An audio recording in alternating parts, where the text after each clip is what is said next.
Welcome to the Martial Arts Lifestyle Podcast, where we talk with martial arts practitioners about their histories and the influence that their practice of martial arts has on their lives. You are listening to the free version of this podcast, which is abbreviated. Help support this program by considering to subscribe to us on Patreon, where you will get 4 full-length podcasts each month, 1 week before the YouTube release date. The cost is that of about 1 coffee shop coffee per month. Go to www.patreon.com/malmag to subscribe. That is www.patreon.com/malmag. If you would like to purchase single full-length episodes of the Martial Arts Lifestyle Podcast, visit our Gumroad page at malmag.gumroad.com, and that is malmag.gumroad.com. This week I sit down at the Inosanto Academy with fellow student Randal Henry. He talks about his practice in various Korean martial arts, studying and writing a book on Capoeira, training in the Filipino Martial Arts, and writing books on the history and highlights of South Los Angeles. Sit back and enjoy. Welcome to the Martial Arts Lifestyle Podcast, and today I am at the Inosanto Academy of Martial Arts, and I am speaking with someone I've known for several years, and that's generally how I say it anymore because our seasons don't change enough, and it's hard for me to tell how many years I've actually known someone.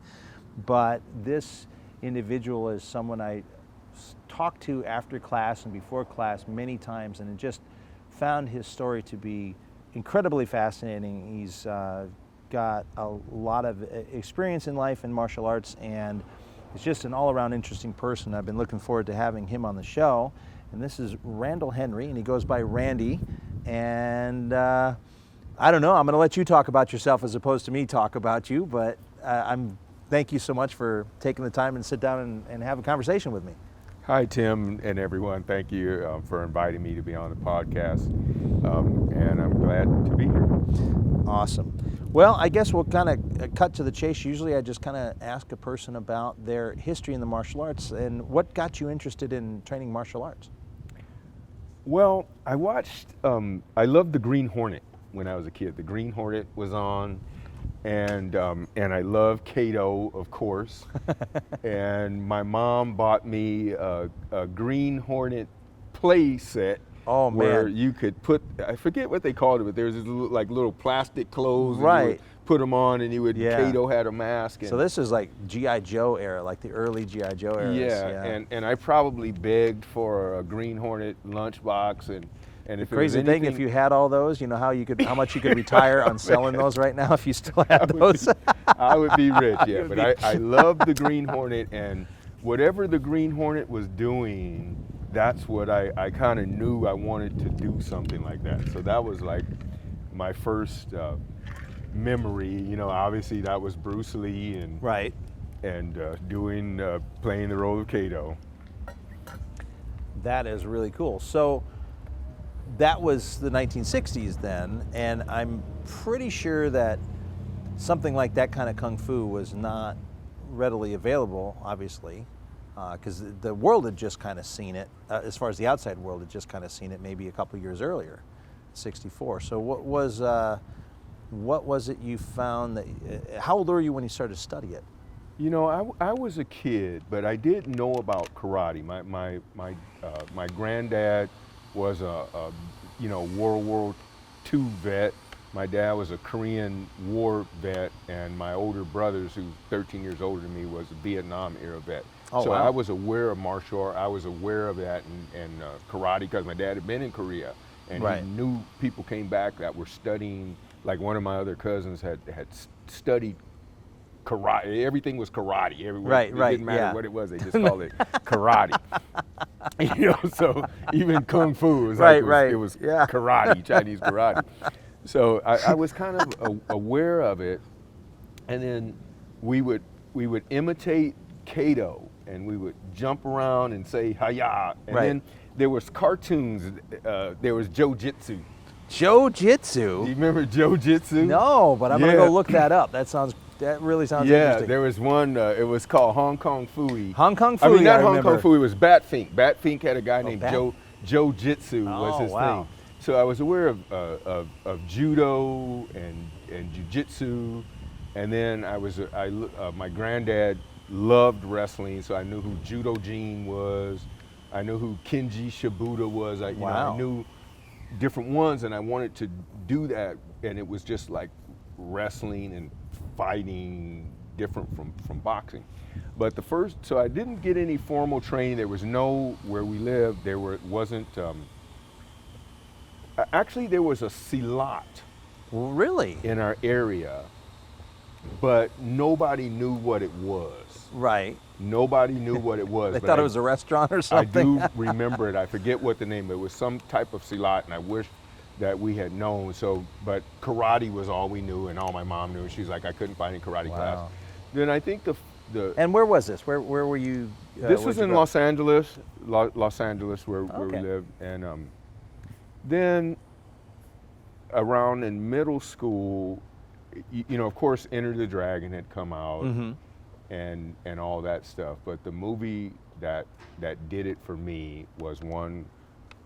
The title's called Lady Kung Fu. The actual title is Hapkido. But it was called Lady Kung Fu, and it stars Angela Mao from the Enter the Dragon. Yeah, from so. And many other things. And anyway, that's where I was like, whatever they were doing in this movie, in Lady Kung Fu, that was the style that really captured me.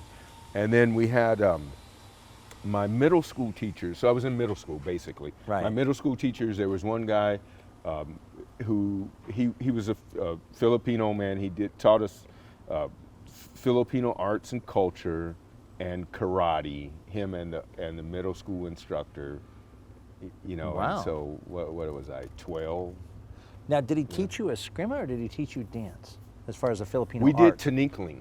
Oh, okay. Got it. So we learned the bamboo, just kind of the rhythm. It was the introduction to Filipino culture. And then the karate, it was just, for us, it was just, you know, it's middle school kids in the cafeteria thing, and we're learning, you know, up block, down block, side block, karate chop, straight punch, straight and all cool enough because you'd been watching all the kung fu movies at this point. Oh yeah, that was it. And then we had mattresses. Of course, we put mattresses and jumped off the roof onto them, doing side kicks and whatever. You know. I'm hoping this sounds familiar to a lot of the audience because I know a lot of. I mean, if you didn't do this, I don't know. But certainly all of us who grew up in the 60s, 70s, 80s, all, you know, of course the mattresses are out there because you're going to be doing jumping stuff. Ooh, my mom was going to kill us. You took the mattress outside? Yes. Got to have that crash pad. Cardboard boxes, those are always pretty good for stuff. That's funny. So, so you did some in school. What was your first, say, formal martial arts school that you went and signed up for? The first one was Master Robinson's combat taekwondo. Was probably my first one. My parents, they couldn't afford it, or there wasn't anything there that they would have been able to afford. And then by that time I was an adult, and yeah, I signed up with. He was former Marine combat instructor. You know, the type that didn't talk about whatever his service was. He never talked about it, so we figured it must have been some serious stuff, you know, because usually guys have stories about what they do. He never said anything. So we're like, he might have, you know, we don't know what he had done. And that was my first, you know, formal introduction to a belt-oriented martial art. And as I mentioned to you, we called him Mr. Ferguson, but he became Master Ferguson. That he was the one who also introduced me to a formal study of Hapkido, which up until I started studying with Guru Dan here at the Academy was probably my number one favorite, you know, martial art. Yeah. I remember you when we first talked. You told me of a pretty strong Hapkido background. So how long did you study with Mr. Ferguson then? Well, I was with Mr. Ferguson for 18 months. And then my job changed, and I moved to San Antonio, Texas, Ah, that's where the Texas has come. Randy and I have been talking about Texas a lot, and I've been curious as to where the Texas comes into his life, and we're about to find out. Yeah, well, both my parents, all four of my grandparents are from Texas. Ah, okay. My parents are from Texas, and my four older siblings were born in Texas. I'm California born. But you grew up here. But I grew up here. Oh, My wow. dad came out here. They were part of that post, in the late 50s migration off the farms and out of the South, and he came out here to get work and taught school and worked in the aircraft plant. Ah, yes, yeah. The aircraft industry was booming then. Yeah, Classic story. absolutely. But I went back to Texas, and one of my cousins, who's now Grandmaster Michael Hornsby, at that time he was probably about a fourth Dan in Tang Soo Do. So then he was like, "Oh, you're training now. Come train with me." And so he has the True Force Academy. It's a Korean-based martial art under the lineage of Chuck Norris's school and a few other masters. And so I trained with him. And then when I came back to California, I was going to UCLA, and I became part of the Taekwondo club at UCLA. Oh, okay. And so I did that for a year, and then through them I met probably my next most significant instructor, Grandmaster Hee Il Cho. Oh, okay. Yeah, So- well-known Taekwondo master there. Yeah, so the author of the book, The Master's Kick. The Master's Kick and the Man of Contrast. The Man of Contrast, yeah. These were books that every kid who was a martial artist when I was young, we didn't have, there was no internet, believe it or not. And those were gorgeous books too. I know, I think I've got one or two of them. I know I've got two Hee Il Cho books, but I think I've got maybe one or both of the two that we talked about. And those were they were gorgeously done. They were larger in size than the average book, and they were done with that really good mat to them, and just photographs. Those are really nicely produced books. Yeah, those were So I was on a mission to do the helicopter kick after that. He has the helicopter kick. I might have got a few of them out. You wouldn't believe it now to look at me. Yeah, and he was good at selling those. I mean, he looked good in the photographs because, like you said, we didn't have a lot of video back then. So, I mean, the way they photographed him doing that, it looked like something it was beautiful and you wanted to do it. Yeah, I get the motivation there. Totally. Yeah, he could totally bend a 7,500-pound bag in half with some of his kicks. Quite amazing. So he was over on Pico at the time, and once I went into there and I saw the community of martial artists, it's just like here at the Academy, you had Hee Il Cho was able to create a family of martial artists that were great. amazing. I stayed there. That dojang ended up closing, but I went through blue belt, black stripe there. They had each color had a stripe, and then after that I was homeless in terms of a martial art studio. Right. When you have a master, then you're looking Right. for the next You're a master. Ronin now. I was a Ronin, exactly. I was like the masterless samurai martial artist. warrior, Yeah. Wandering around until I found Grandmaster Bong Soo Han. Jeez. Yeah. Randy's like a veritable who's who in Korean masters here. As you are aware, Tim, just studying with someone who, like a guru or like a Bong Soo Han or like a Hee Il Cho, has been one of the lucky experiences of my life. That from not starting off as a kid with no, just the movie and then doing what I did, and the junior high instructor, to ended up being with people who were world known martial artists who actually really knew how to teach well has been really lucky. Now, did you seek Bong Soo Han out, or was it sort of a happy accident where it turned out he was close to where you were, or? Well, I was seeking him out. Okay. So there's some guys, Hwa Rang Do, Farong, yeah. So, Farongdo, yeah. yeah. So those, I forget those masters' names. There was two brothers. Yes.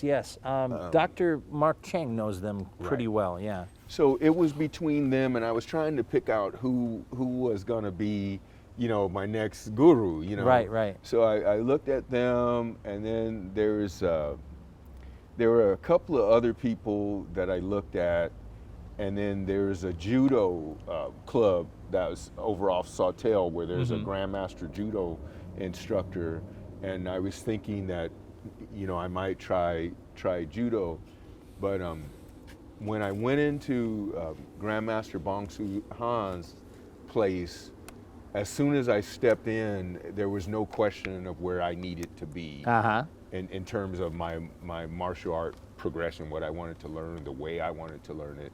There was a fit. Yeah, it was a great fit. That's really cool. So were you familiar with his connection to the Billy Jack films at the time? Yeah. I mean, it sounds like a dumb question. Believe me, if I could tell you how many times I practiced, I'm gonna stand right here, and I'm gonna kick that cigarette out of your mouth before you even can see. So we did side turning axe kick, rear leg axe kicks. I had been practicing that before I ever saw Bong Soo Han, and so of course I knew who he was, but there has to be the right fit. Right. And it was a great community of martial artists there. Yeah. Even one of the martial artists from the academy here, who's now 40-something, I knew when he was 15. Oh, that's hilarious. It was Anton, yeah. Oh, Sorry, you knew Anton. Oh, yeah. that's great. Yeah, Anton was a kid then. That is pretty neat. Yeah. Well, yeah, it's kind of interesting, some of the connections and things you're saying. So, are you probably, I don't know if you know her by name, but you certainly would recognize her, the young lady Ansa who comes in here and trains? Ansa, she tends to work like on Thursday morning with Natasha or myself. Anyway, she's the current Hapkido teacher at UCLA. Oh, right on. Yeah. Right on. Yeah. Yeah, well, we'll have to make a formal introduction. Yes, yeah. Absolutely.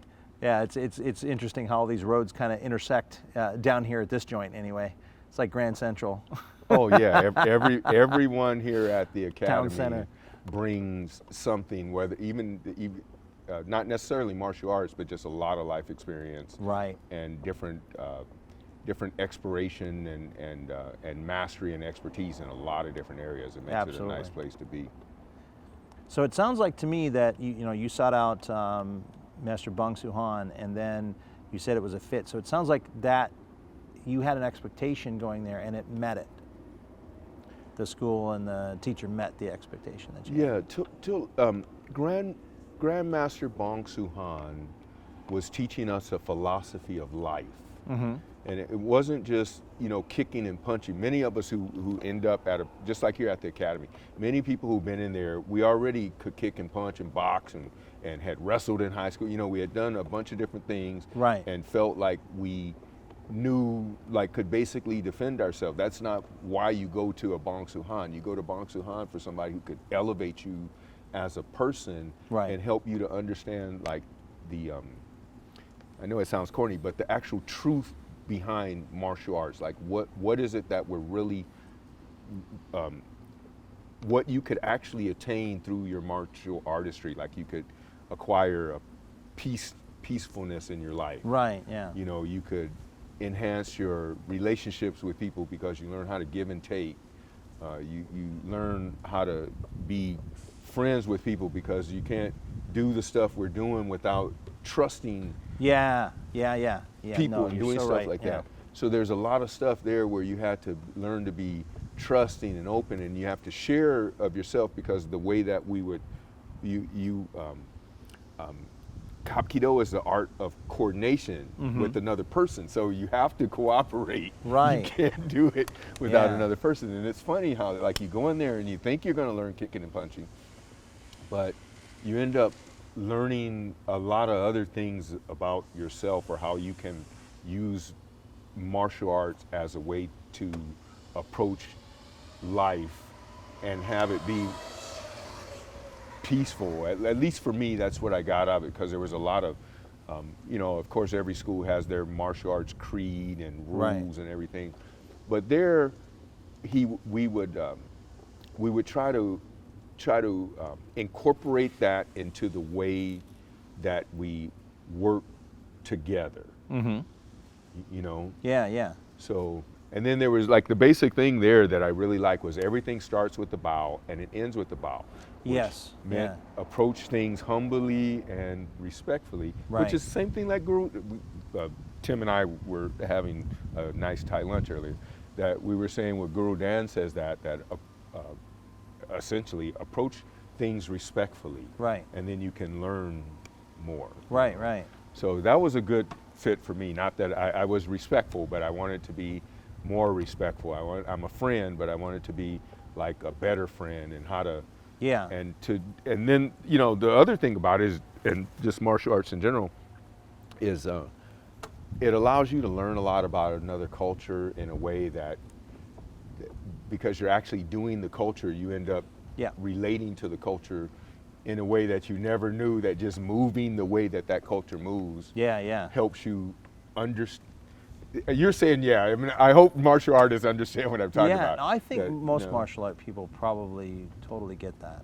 Yeah. You know, Guru Dan talks about that. You know, one of the best ways to relate to a culture is through its fighting arts, through its food, and even through its dance. You know, if you're into that. So that's, you know, three things that would probably get people into a culture faster. Is those three things, and I think martial art certainly is, and it's. But it's kind of funny. Like I said, I've actually watched people, you know, well, actually today, oddly, is September 11th, so it's the anniversary, obviously, of that.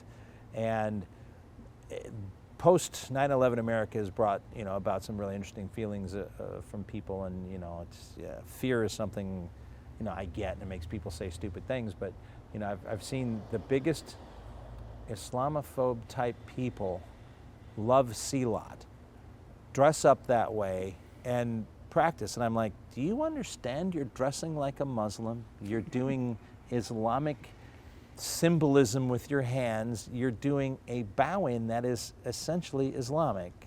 And yet it's like, I don't know if you understand what you're doing or not, but, you know, maybe it will help you loosen up on that end of it a little bit.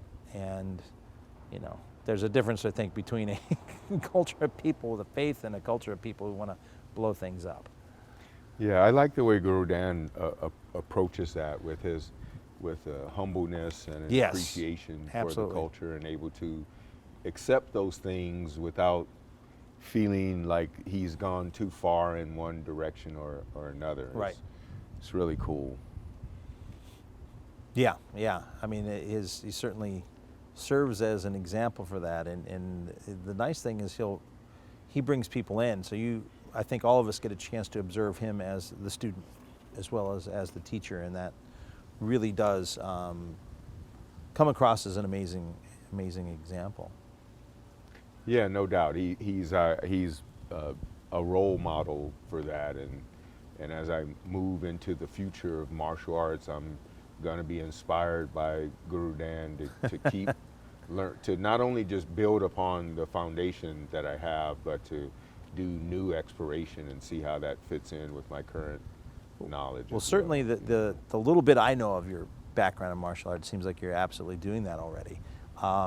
One thing that might be interesting is with your point of view. So it sounds to me like you've studied Tang Soo Do a little bit, Taekwondo, and Hapkido, and those are three major Korean martial arts. And I think the people who are outside Korean martial arts probably don't know what and if the differences of those are. What is your thoughts on how those arts are different from one another? So Tang Soo Do is the one that I kind of have the least amount of practice in. Mm-hmm. It feels very karate-like. Mm-hmm. It was much sort of like the kicks were kind of like karate to me. Now, it's not a diss. Karate is very effective. Oh yeah, no. Straight, hard. My first front art, kicks. love it. Yeah. Yeah, straight, very efficient side kicks, very efficient punching. You know, no excess movements. And this concludes the abbreviated version of the Martial Arts Lifestyle Podcast.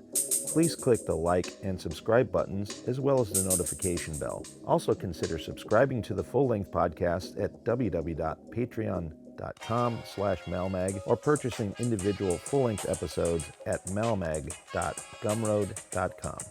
Thank you for listening to this episode with Randal Henry. Coming up next week, martial arts and kettlebell expert Michael Krivko.